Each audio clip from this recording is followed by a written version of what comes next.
Supreme court और राष्ट्रपति कौन ज्यादा ताकतवर होता है? क्या राष्ट्रपति जो देश के सर्वोच्च पद पर है सबसे ज्यादा शक्तिशाली है, या फिर सुप्रीम कोर्ट जो संविधान का रक्षक है असली ताकतवर है? सवाल गंभीर है और जवाब उतना ही महत्वपूर्ण। तो बने रहिए हमारे साथ, क्योंकि आज हम इस रात से पर्दा उठाएंगे। सबसे पहले बात करते हैं राष्ट्रपति की। संविधान के अनुच्छेद 52 के तहत राष्ट्रपति देश के संवैधानिक प्रमुख होते हैं। उनके पास कई महत्वपूर्ण अधिकार हैं। क्षमा दान का अधिकार, राष्ट्रपति किसी अपराधी की सजा माफ कर सकता है। इसके अलावा मौत की सजा को भी वो माफ कर सकते हैं। आपातकाल लागू करना, राष्ट्रपति देश में आपातकाल लगा सकते हैं, हालांकि ये फैसला कैबिनेट की सलाह पर आधारित होता है। संसद का सत्र बुलाना या फिर उसे भंग करना।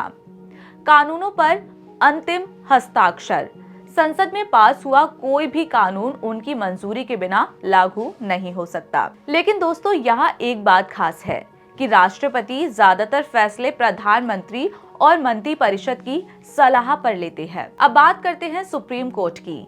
सुप्रीम कोर्ट संविधान के अनुच्छेद 124 के तहत स्थापित हुआ है और इसका मुख्य काम है संविधान की रक्षा करना, मौलिक अधिकारों की सुरक्षा करना, किसी भी असंवैधानिक कानून को रद्द करना, अनुच्छेद 137 के तहत जुडिशियल रिव्यू का अधिकार, संसद द्वारा बनाए गए किसी भी कानून की समीक्षा करने का अधिकार, अनुच्छेद 142 के तहत अंतिम निर्णय की शक्ति।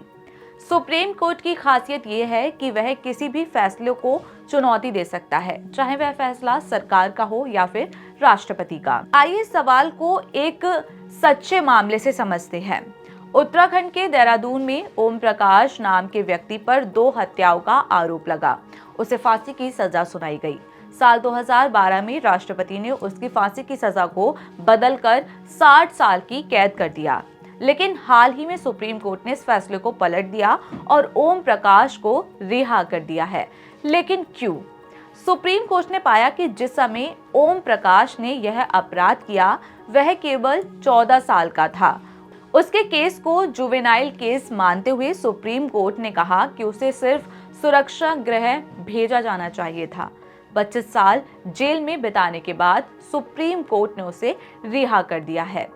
इससे साफ है कि कानूनी और संवैधानिक मामलों में सुप्रीम कोर्ट के पास राष्ट्रपति से ज्यादा ताकत है।